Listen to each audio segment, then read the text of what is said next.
ಗೃಹ ಸಚಿವ ಪ್ರಿಯಾಂಕ ಖರ್ಗೆ ಮತ್ತೊಮ್ಮೆ ಆರ್ಎಸ್ಎಸ್ ವಿರುದ್ಧ ಗುಡುಗಿದ್ದಾರೆ.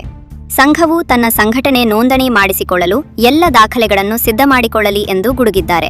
ಪ್ರಿಯಾಂಕ ಖರ್ಗೆ ಗೃಹ ಸಚಿವರಾದ ತಕ್ಷಣ ಸಾಮಾಜಿಕ ಜಾಲತಾಣದಲ್ಲಿ ಅವರ ವಿರುದ್ಧ ನಡೆಸುತ್ತಿರುವ ಅಪ್ರಚಾರದ ಬಗ್ಗೆ ತಿರುಗೇಟು ನೀಡಿದ ಅವರು, ಇದರ ಹಿಂದೆ ಸಂಘದ ಕೈವಾಡ ಇದೆ ಎಂದಿದ್ದಾರೆ.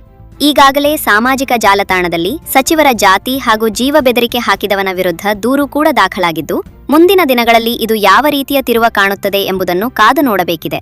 ಮೊದಲಿನಿಂದ ಆರ್ಎಸ್ಎಸ್ ಸಿದ್ಧಾಂತ ವಿರೋಧಿಯಾದ ಪ್ರಿಯಾಂಕ ಖರ್ಗೆ ಅವರು ಗೃಹ ಸಚಿವರಾಗಿದ್ದು ಬಿಜೆಪಿ ಹಾಗೂ ಸಂಘ ಪರಿವಾರಕ್ಕೆ ನುಂಗಲಾರದ ತುತ್ತಾಗಿದೆ. ಮುಂದಿನ ದಿನಮಾನಗಳಲ್ಲಿ ಸಂಘ ಪರಿವಾರ ಹಾಗೂ ಸಚಿವರ ಮಧ್ಯ ನೇರ ವಾಕ್ಸಮರಗಳಾದರೂ ಆಶ್ಚರ್ಯ ಪಡಬೇಕಾಗಿಲ್ಲ.